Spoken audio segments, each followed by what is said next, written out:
कृष्णा गाडगीळ आणि sons limited 1832 पासून।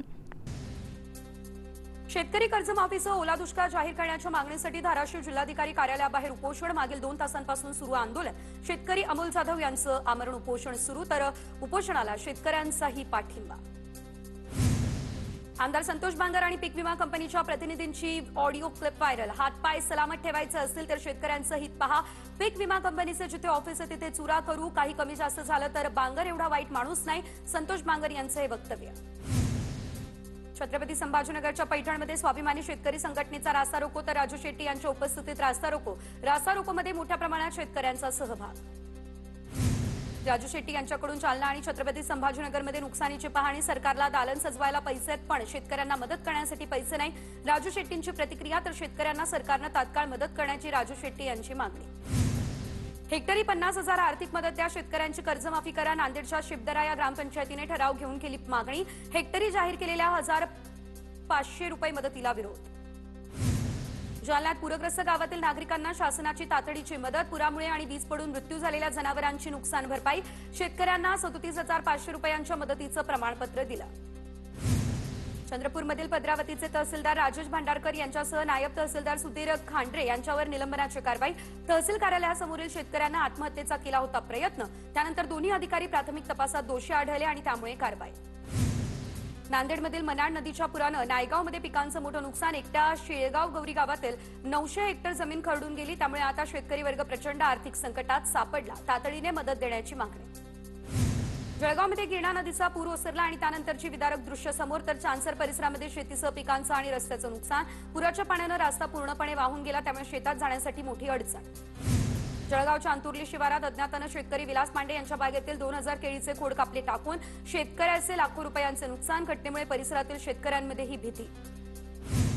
लातूरमधील हजारो हेक्टर शेती पुरात गेली, खरडून मदत नको, शेती दुरुस्त करून द्या, शेतकऱ्यांची मागणी। शेतातील शेती आणि माती पूर्णतः वाहून गेली, यामुळे शेतकरी संकटात। जालन्यात पूरग्रस्त गावातील नागरिकांना शासनाची तातडीची मदत। पुरामुळे आणि वीज पडून मृत्यू झालेल्या जनावरांची नुकसान भरपाई। शेतकऱ्यांना 37,500 रुपयांच्या मदतीचं प्रमाणपत्र दिलं। धुळे बाजार समितीत कांद्याची आवक घटली। 5,000 क्विंटल येणारा कांदा अवघ्या 300 क्विंटलवर। भाव देखील कमी झाले, त्यामुळे शेतकऱ्यांमध्ये नाराजी। राज्यभरात महसूल सेवकांचं आजपासून आमरण उपोषण। काम बंद आंदोलनामुळे महसूल विभागाच्या ई-पीक पाहणीवर मोठा परिणाम। शासकीय चतुर्थ श्रेणीमध्ये दर्जा देण्याच्या मागणीसाठी काम बंद। चंद्रपूरच्या राजुरामध्ये शेतकऱ्यांच्या मागण्यांसाठी काँग्रेसचा भव्य मोर्चा। प्रशासनाकडे ओला दुष्काळ जाहीर करण्याची ही मागणी। हिंगोलीच्या कळमनुरी उपविभागीय कार्यालयासमोर सुरू असलेलं शरद पवार यांच्या राष्ट्रवादीचं आंदोलन मागे। ओला दुष्काळ जाहीर करण्याच्या मागणीसाठी जिल्हा उपाध्यक्ष रवी शिंदे यांचं अन्नत्याग आंदोलन मागे। तहसीलदार यांच्या आश्वासनानंतर हे आंदोलन मागे। बीडच्या परळी तालुक्यातील दूध उत्पादक संकटात। दुधाला प्रति लिटर 40 ते 45 रुपये दर। उत्पादन खर्च निघत नसल्यानं दूध उत्पादकांचं आर्थिक गणित बिघडलं। सहकाराच्या बळकटीकरणासाठी केंद्रीय सहकार मंत्री अमित शहा यांचं मोठं योगदान। अहिल्यानगर दौऱ्यामध्ये ते शेतकऱ्यांसाठी मदतीची घोषणा करणार। भाजपचे माजी खासदार सुजय विखे पाटील यांच्याकडून आशा व्यक्त।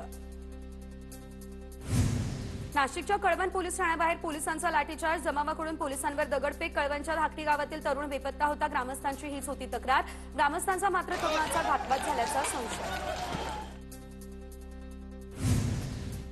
जालन्यात मुख्यमंत्र्यांच्या 150 दिवस विकास कार्यक्रमाअंतर्गत नियुक्ती आदेश वाटप। गट क आणि गट ड मधील अनुकंपा आणि एमपीएससी कडून 128 जणांना देण्यात आले नियुक्ती आदेश।